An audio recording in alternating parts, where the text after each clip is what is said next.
Ya nos olvidé hace un momento presentando nuestra querida universidad.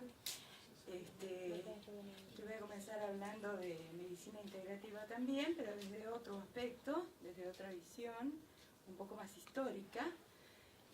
La medicina integrativa es la combinación de terapias médicas formales y las propias de la medicina complementaria, para las cuales existen datos científicos de alta calidad sobre su seguridad y su eficacia. Cada vez más las personas incursionan en la medicina complementaria al momento de encarar una vida sana, recurriendo a un sinfín de terapias y disciplinas que en otras épocas no eran tan divulgadas. La medicina integrativa es un enfoque de la salud y el bienestar diferente y más amplio que entiende que toda enfermedad existe en la triple forma de cuerpo, mente y espíritu. No existe enfermedad que afecte solo una parte sin provocar alteraciones en las otras dos. La medicina integrativa se basa en tres pilares: medicina convencional, medicina complementaria y la participación activa y responsable del paciente, cuya observación es necesaria en forma integral y simultánea para lograr el objetivo de salud y bienestar de la persona. Esto lo sostiene la licenciada Susi Reich, presidente de la Asociación Argentina de Medicina Integrativa. ¿Desde cuándo hablamos de medicina integrativa? Bueno, no con ese nombre, por supuesto, pero desde siempre, pues desde que el momento en que el hombre empieza a reconocer que algo no funciona bien en su organismo, busca en la naturaleza el modo de reparar y sanar la zona afectada. Así vemos que la farmacopea que usa la medicina alopática, por ejemplo, se basa en los conocimientos del uso de las hierbas chamánicas de las comunidades aborígenes. El chamán es un individuo al que se le atribuye la capacidad de modificar la realidad y la percepción colectiva, de manera que no responde a una lógica causal. Esto se puede expresar, por ejemplo, en la facultad de crear y de curar. Chamán o shaman es un término usado para indicar este tipo de personas, presente principalmente en las sociedades cazadoras y recolectoras de Asia, África, América, Oceanía y culturas prehistóricas. El término proviene del sustantivo en idioma tungu de Siberia, shaman, el que sabe, hombre sabio, y este a su vez deriva del verbo sha, que significa saber. El conocimiento de cada parte que forma nuestro cuerpo, en esos casos con esta mirada integrativa actual, se basa en los médicos de la antigüedad. Y veamos desde muy atrás. La medicina ayurveda es el sistema holístico y preventivo de salud más antiguo de la historia humana. Fue desarrollado en la India hace más de 6.000 años en la tradición védica. La palabra ayurveda proviene del sánscrito ayu, que significa vida, y veda, ciencia o conocimiento, que se traduciría entonces como conocimiento o ciencia de la vida. Es una forma natural de crear equilibrio y fortalecer las capacidades autocurativas del cuerpo. Y ni qué decir tenemos de la medicina china o japonesa, con su herbolario, sus agujitas, la moxibustión aplicadas en puntos claves de nuestro cuerpo.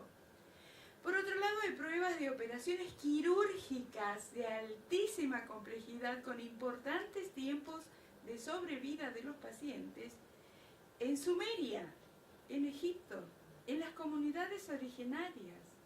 Y esto implica un amplísimo conocimiento del cuerpo humano. Tanto es así que, por ejemplo, en Europa hay un museo en el que hasta el día de hoy, con los avances científicos, no se pudo descubrir cómo es posible que el médico que trabajó esos cuerpos pudo haber abstraído todo el sistema glandular, todo el sistema circulatorio, el sistema linfático, y se sostiene por sí mismo. Es algo increíble, no tiene cómo estar eso organizado de esa manera, y sin embargo está. O sea que esa persona tenía un conocimiento de medicina, es decir, del cuerpo humano y de cómo trabajarlo, que hasta el día de hoy no hay parangón. Para irnos acercando a nuestros tiempos, vemos que en 1750 el sabio francés Teófilo de Bordeaux hizo un estudio no muy extenso sobre el sistema glandular, con una visión aventurada para la época. La influencia emocional en el sistema endocrino, estoy hablando de 1750. En 1796 aparece la homeopatía. Es un sistema de medicina complementaria, hoy reconocido por la Organización Mundial de la Salud y creada por el doctor Samuel Hahnemann, basado en su doctrina de lo similar cura lo similar. El doctor Hahnemann nació en Alemania y falleció en Francia. En 1920 aparece en Inglaterra el doctor Edward Bach. Plasma sus primeras investigaciones en varias publicaciones médicas con el contexto homeopático, puesto que por un problema serio de salud que tuvo, entre las cosas que busca para salir adelante, usa homeopatía. Donde empieza a plantear a la enfermedad como un desequilibrio emocional que se produce en el campo energético del ser vivo. Si este desequilibrio, afirmará años más tarde, continúa por cierto tiempo sin tratamiento, se produce la enfermedad en el cuerpo físico. Más adelante le escribirá a un colega diciendo: la enfermedad es una suerte de consolidación de una actitud mental. Y si solo se tratara la actitud mental, la enfermedad habrá de desaparecer. Entre 1930 y 1936, año en el que fallece el Dr. Bach, se dedica exclusivamente a investigar sus esencias florales, hoy tan usadas. Y aquí permítanme mencionar un caso de campo en mi gabinete, muy cercano a mí, refiriéndonos a que la enfermedad es una consolidación de actitud mental. Mi hermana pierde a su segundo hijo a los 5 años de nacido con un cáncer ganglionar. Después de la muerte del niño, nacen mis 2 sobrinas, la vida continúa. Ella tiene un hijo mayor que hace 2 años y medio tiene familia con su esposa y el niño nace con una malformación. Los médicos le dicen que tiene escasamente un mes de vida. El niño ha cumplido hoy 2 años y medio. O sea, ¿a dónde quedó el diagnóstico médico? Sí tiene problemas, sabemos que puede en cualquier momento partir, vive en estado de riesgo, pero ya lleva 2 años y medio. Cuando el chiquillo nace, mi hermana, que trabaja con mi esposo en la universidad, va a trabajar con él, ella es locutora, y le dice: mira, cuñado, vengo porque sos vos, porque no puedo con el trigémino. Y ella estaba toda contracturada. Los que entienden de medicina, en el caso del doctor, sabe que el trigémino contractura todo el sector del lado que haya atacado, desfigura el rostro, incluso hay muestras como de parálisis facial del dolor que tiene. Bueno, ella se había prácticamente drogado para ir a trabajar por el dolor, y mi esposo le dice: vamos a verla a la gorda. Entonces empezamos a charlar en casa y la voy llevando de a poco a ver qué era lo que le estaba pasando. ¿Qué era lo que le estaba pasando? Ella estaba inconscientemente recuperando todo lo que había padecido con su hijito cuando muere por el cáncer. Y lo revive ahora con el nieto. Cuando se da cuenta de eso, señores, hasta el día de hoy no sabe lo que es tomar una pastilla, ha vuelto a hacer teatro, canta, baila y lo que le manden, ¿no? Entonces esto de la actitud mental que dice el Dr. Bach, como digo, lo he comprobado. En 1931, vamos a seguir avanzando en el tiempo, se le otorga al Dr. Otto Heinrich Warburg el Premio Nobel en Medicina por su tesis La causa primaria y la prevención del cáncer. Este médico investigó el metabolismo de los tumores y la respiración celular, particularmente de las células cancerosas. Y escribió y editó además los libros Metabolismo de tumores y Nuevos métodos de fisiología celular. Él afirmaba que las células cancerosas viven en un ambiente extremadamente ácido y carente de oxígeno. Las células sanas viven en un entorno alcalino y oxigenado, lo cual permite su normal funcionamiento. él enseña que hay que beber diariamente por lo menos un vaso con agua, con el jugo de medio limón, más una pizca de bicarbonato para alcalinizar el cuerpo. Y yo lo he comprobado en mis pacientes de cáncer que están con tratamiento de quimioterapia, no pierden el pelo, no tienen las consecuencias tremendas que tiene normalmente el paciente de cáncer en quimio, y he visto 2 casos, también cercanos a mí, de regresión total del cáncer. No digo que sea exclusivamente por esto, porque también ha hecho y se ha seguido haciendo el tratamiento alopático, por supuesto, pero esta cuestión de incorporar esta parte y de restarle tanta fuerza a la quimioterapia, ha permitido que estas 2 personas, el papá y la hija, hayan remitido totalmente y están dados de alta por la enfermedad. El padre incluso ha viajado el año pasado a Estados Unidos a un congreso de la comunidad a la que nosotros pertenecemos. Así que está, como les explico, divino. En Estados Unidos, en 1939, aparece el máster en medicina, el Dr. Kapp, que publica su libro Las glándulas, nuestros guardianes invisibles, donde plantea también su mirada holística del paciente, pero observando el funcionamiento del sistema glandular, y enseguida voy a volver sobre esto.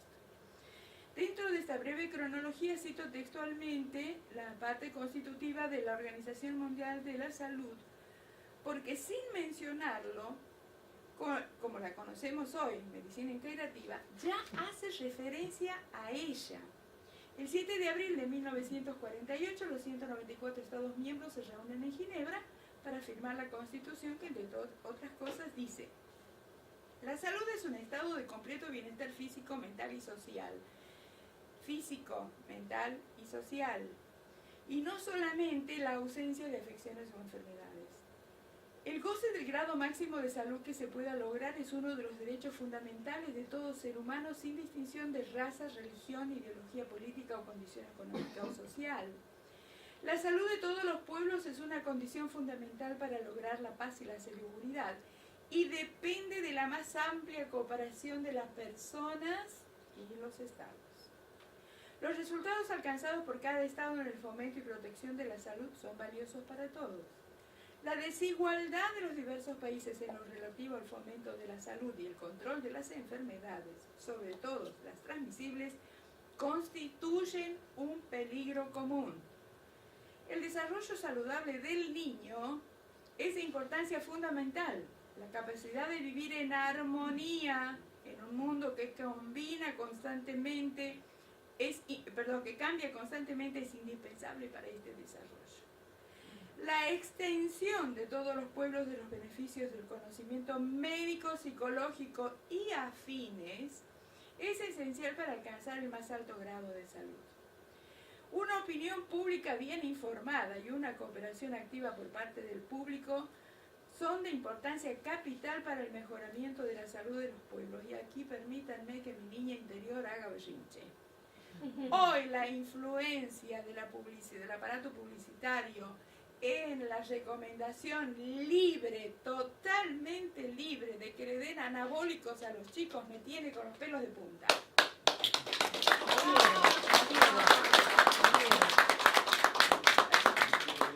Porque realmente le enseñan al cuerpo a no elaborar por sí mismos su sanación interna, su homeostasis, que es natural en el cuerpo. Que es lo que más proporciona. Por favor. Correctísimo. Gracias. Los gobiernos tienen responsabilidad en la salud de los pueblos, lo cual solo puede ser cumplida mediante la adopción de medidas sanitarias y sociales adecuadas. Me parece que la Organización Mundial de la Salud tendría que tomar cartas en este tema que acabo de mencionar, de la publicidad. No escuché bien, ¿responsabilidad o irresponsabilidad? Responsabilidad. Queda la duda a veces. Por favor, Queda la duda a veces. responsabilidad. En años recientes, la Organización Mundial de la Salud ha reconocido como válidas algunas de las terapias complementarias para ser tenidas en cuenta en apoyo de la medicina alopática. La primera vez que escuché una referencia a la medicina integrativa fue hace muy poquito, Fue por una invitación que cursaron al MEI de mi escuela por parte de la comisión organizadora del tercer simposio de médicos y sanadores que se realizó el año pasado aquí en Buenos Aires. Este simposio, que ya lleva recorriendo varios países y va en su 7ª edición, fue creado por el doctor Francisco Barnosel, apoyado por un grupo de médicos de Barcelona en el año 2013. El doctor Barnosel nació, como digo, en Barcelona, es hijo de médico, él mismo es médico, especialista en neurología y rehabilitación, experto en electromiografía, una técnica de diagnóstico neuromuscular. Es además autor del libro Entre dos aguas, la experiencia de un médico con las terapias alternativas, edición Luciérnaga, donde habla de esta nueva opción de trabajar en conjunto con los terapeutas y sanadores. Él comenzó hace una década a preguntarse por qué algunos pacientes desahuciados escapaban de la muerte. Comenzó a investigar estas terapias complementarias tras ver cómo 2 pacientes a los que le daban unos 2 meses de vida llegaron a vivir más de 8 años. Así empezó a investigar las terapias que lo llevó a recorrer el mundo, lugares, investigando, probando sobre sí mismo los efectos. Él mismo dice, van a leer, en el prólogo del libro, dice, van a leer la historia real de lo que me ha pasado cuando empecé a investigar por qué muchos pacientes mejoran o se curan mediante métodos raros que no sabía que existían. Me he prestado como conejillos de India a recibirlos en mi propia piel para tener información de primera mano y poder sentirlos en mi cuerpo. He trabajado con sanadores, chamanes, he tenido largas conversaciones con médiums, curanderos y otras personas inclasificables que me han ayudado a entender por qué ocurren muchas cosas en el mundo de la medicina natural. Dije que volvería sobre el Dr. K. Y ahí ya entro en lo que a mí me interesa. Ya, le pido a mi asistente, por favor, que vaya pasando las diapositivas desde la segunda en adelante. He puesto las diapositivas porque en línea general ya todos ustedes conocen las glándulas, su funcionamiento, claro. Y tiene un agregado más, las enfermedades, y tiene un agregado más que es la función emocional y cómo las emociones afectan a la glándula. Entonces, para no releer lo que ya se sabe, lo van leyendo ustedes mientras yo sigo hablando. Mencioné, digo que volvería sobre el Dr. Kapp. Mi papá, sabiendo de mi atracción por el mundo de la medicina y no pudiéndome pagar una carrera en medicina, en un momento me regala las glándulas, nuestros guardianes invisibles. El Dr. Kapp había titulado esta obra al comienzo, una historia de cómo funciona la vida de los seres humanos, que me puso en contacto con esta mirada diferente de las enfermedades mucho antes de iniciarme como terapeuta y a ser consciente de que el normal funcionamiento de nuestro cuerpo está relacionado con un estado lo más cerca posible a la calma mental y emocional. Y así de este modo nuestro sistema vegetativo nos puede cuidar dentro de su normal interconexión. El Dr. Kapp reconocía que sus conocimientos y comprensiones de las glándulas de secreción interna y de sus actividades le han ayudado en su práctica activa de la medicina en más de 40 años y que fue gracias a las investigaciones aportadas de profesionales como los doctores Sayus, George Crile, Alexander Cannon, Berman, entre otros, que tuvo esta visión más amplia del paciente. Como diría una médica hace unos años atrás en un congreso de Reiki, ya no es un hígado o un vaso que con patitas viene caminando solito para internarse en la cama 6 de la sala 8 diciendo estoy enfermito, sino que es un contexto, es un ser humano que viene con un montón de cosas a las que hay que tener en cuenta. Y ahí sí le pido por favor a mi asistente que ponga la primera diapositiva, El cuerpo grita, que está tomado precisamente del libro El cuerpo grita con lo que el corazón calla, y ahí ven cómo cada una de las manifestaciones físicas tiene que ver con un aspecto emocional. El mismo Dr. Kapp, cuya carrera la desempeñó en el Valle de Santa Clara y el centro de California en Estados Unidos, fue muy reconocido por sus colegas por la eficiencia y la gran habilidad en los diagnósticos debido al profundo conocimiento de los mecanismos y funciones invisibles que actúan en nuestro cuerpo. Él enseñaba a sus pacientes cómo y por qué, a través de sus pensamientos, acciones y sentimientos, ellos mismos bloquean el normal funcionamiento de esta maquinaria maravillosa que es nuestro cuerpo, generando las enfermedades. En el libro sostiene que hay ciertos sitios y puntos en los que la mente, los sentimientos y el espíritu transmutan su poder, autoridad y dominio sobre la energía nerviosa, la sangre, la reacción de los órganos de manera intangible, imperceptible y altamente refinada, actuando como guardianes de la vida del ser humano, controlando y regulando los procesos químicos y materiales que constituyen y construyen el cuerpo humano. Estos sitios o puntos son las glándulas endocrinas y sus hormonas, cuya historia evolutiva es la historia del desenvolvimiento de la raza humana y que obviamente aún no se ha completado porque la raza humana continúa perfeccionándose en su desarrollo. Por tanto, continuará también descubriéndose más funciones y relaciones entre ellas. Recordemos, por ejemplo, que cuando tuvo que aparecer el cerebro e irse desarrollando para el Homo sapiens, apareció la glándula pituitaria y empezó a desarrollarse. Como ejemplo de otra glándula, citaré al vaso. Es tan reactivo y tan demostrativo de las funciones emocionales de la existencia mental, psíquica, espiritual y física, que por esta razón la gente inventó frases populares mediante las que expresa la idea de que el mal humor, la depresión y el desasosiego son causados por el mal estado del vaso. Escuchamos decir, estoy verde de rabia. Y es que el verde oscuro, tirando a sucio, es el color que toma la glándula cuando pasamos por estos procesos emocionales. Esto se ve en una cirugía y el color original del vaso es un rojo amarronado, ¿no? Cuando nos ponemos de malas, se vuelve verde. Al comienzo también mencioné antiguos conocimientos sobre las glándulas y la medicina integrativa. Vamos a hablar, y ya con esto termino, de la tiroides. Los médicos en las escuelas templos de Egipto conocían muy bien el sistema glandular y activaban su funcionamiento, escuchen bien, con toques sanadores y sonidos vocales. Por ejemplo, activaban la glándula tiroides con el sonido vocal so y apoyaban sobre la glándula el dedo mayor, índice y pulgar.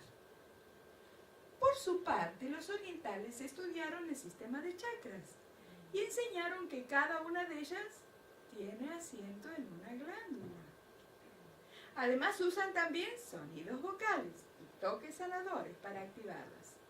En el ejemplo que les cito de tiroides, que corresponde al chakra laringio, los orientales usan el sonido ham. Y aquí vemos dos coincidencias. El sonido so, que era usado por los egipcios, y el sonido ham, que usan los orientales, para los que entienden algo de música, se emite en la nota musical fa de la escala central del do central. Y usan también, igual que los egipcios, el dedo mayor, el dedo índice y el dedo pulgar. ¿Por qué? Porque en estos dedos están las terminales de 3 meridianos importantísimos. La esperanza para el futuro de una perfecta práctica de la medicina integrativa es que docentes, sacerdotes, educadores sanitarios, terapeutas y médicos, como dice la Organización Mundial de la Salud, unan sus conocimientos, actuando cada uno en su área o de manera mancomunada para educar a la población, siguiendo el camino natural que es el que la propia madre naturaleza emplea para completar la explosión evolutiva de la vida. En la última imagen, por favor, las dos últimas,